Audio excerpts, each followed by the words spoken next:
आखिर क्या है इंडिया का एजेंडा? तमिलनाडु के मंत्री उदयनिधि स्टालिन के बाद अब बिहार के शिक्षा मंत्री चंद्रशेखर का एक और विवादित बयान। मंत्री चंद्रशेखर ने पैगंबर मोहम्मद साहब को बताया मर्यादा पुरुषोत्तम। राजद प्रदेश अध्यक्ष ने भी मिलाया सुर, कहा माथे पर टीका लगाने वालों के कारण देश हुआ गुलाम। कहे बीजेपी को उसी की भाषा में जवाब देने की तैयारी तो नहीं।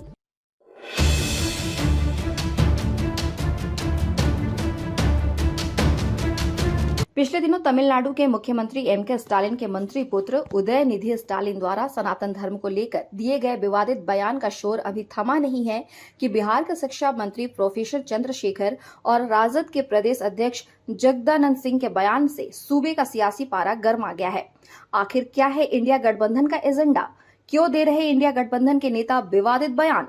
इसको जानने से पहले जरा दोनों नेताओं के बयानों की समीक्षा करते हैं।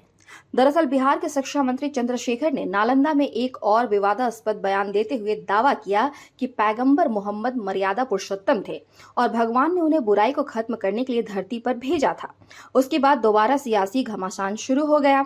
वहीं राजद के प्रदेश अध्यक्ष जगदानंद सिंह ने बुधवार को दावा किया कि माथे पर टीका लगाने वाले लोगों के कारण देश गुलाम हुआ।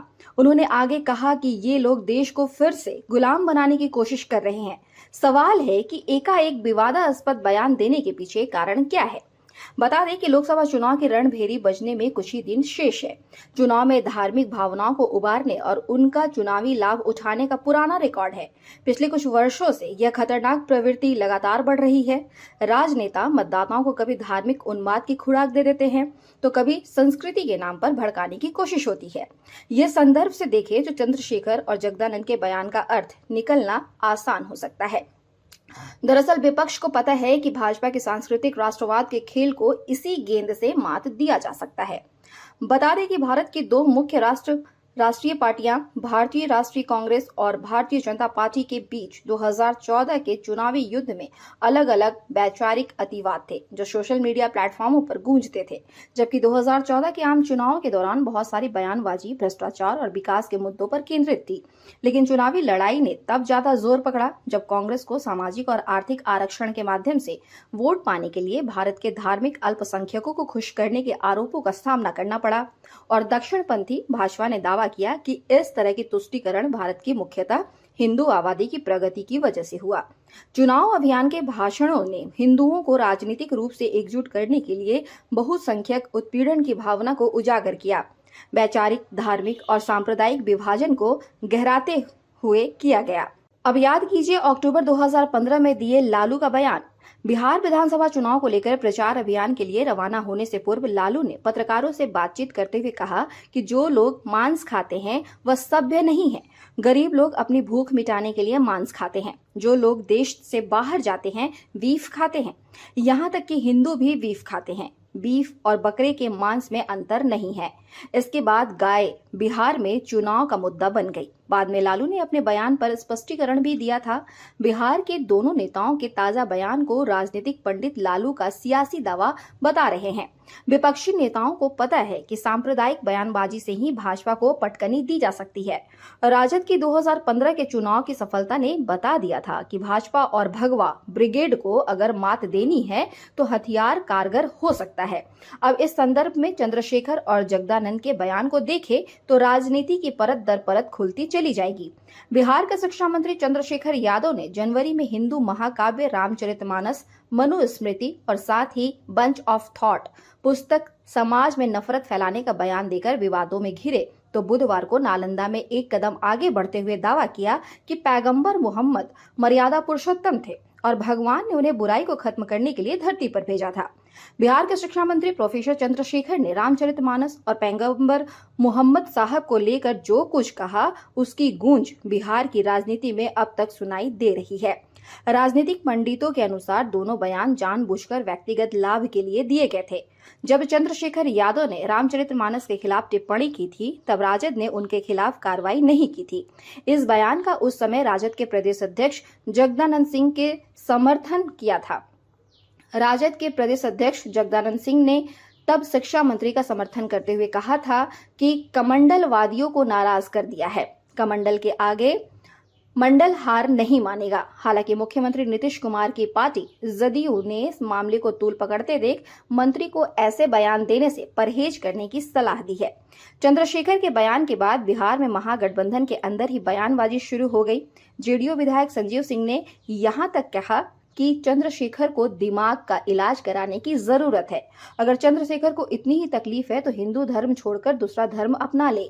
ये हमारी सहनशीलता को हमारी कमजोरी समझ रहे हैं। कोई भी मंत्री हमारे धर्म के बारे में अनाप शनाप बोलेंगे तो ये बर्दाश्त के बाहर होगा।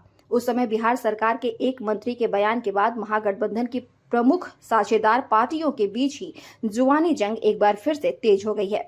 इसमें एक तरफ आरजेडी है जिसके कोटे से चंद्रशेखर को मंत्री बनाया गया है, तो दूसरी तरफ तमाम पार्टियां। इधर जगदानंद सिंह ने बुधवार को दावा किया कि माथे पर टीका लगाने वाले लोगों के कारण देश गुलाम हुआ। उन्होंने आगे कहा कि ये लोग देश को फिर से गुलाम बनाने की कोशिश कर रहे हैं। उनके बयान के बाद बिहार विधानसभा में विपक्ष के नेता विनय कुमार सिन्हा जैसे भाजपा नेताओं ने कहा, जगदानंद सिंह को अपमानित करने के बावजूद वह पार्टी के साथ बने रहे। कम से कम उन्हें अपने बेटे सुधाकर सिंह से सीख लेनी चाहिए। वह जो कुछ भी सनातन धर्म के खिलाफ बोल रहे हैं वह उस पार्टी के कारण है जिसमें वह रह रहे हैं। उनके बेटे ने अपने स्वाभिमान से समझौता नहीं किया है और मंत्रालय छोड़ दिया। वे राजनेताओं का तुष्टीकरण कर रहे हैं और एक विशेष समुदाय के मतदाताओं को प्रेरित कर रहे हैं। राज्य की जनता उन्हें और राजद को देख रही है और चुनाव में सबक सिखाने वाली है। भाजपा ओबीसी मोर्चा के राष्ट्रीय महासचिव निखिल आनंद ने कहा कि प्रोफेसर चंद्रशेखर और जगदानंद सिंह जैसे नेता भगवान कृष्ण या भगवान राम में विश्वास नहीं करते हैं, इसलिए हमें उनसे ज्यादा उम्मीद नहीं है। जगदानंद सिंह अयोध्या के राम मंदिर पर आपत्ति जता रहे हैं और उदयनिधि स्टालिन के बयान का समर्थन कर रहे हैं। वह हिंदू और सनातन धर्म के खिलाफ बयानबाजी कर रहे हैं।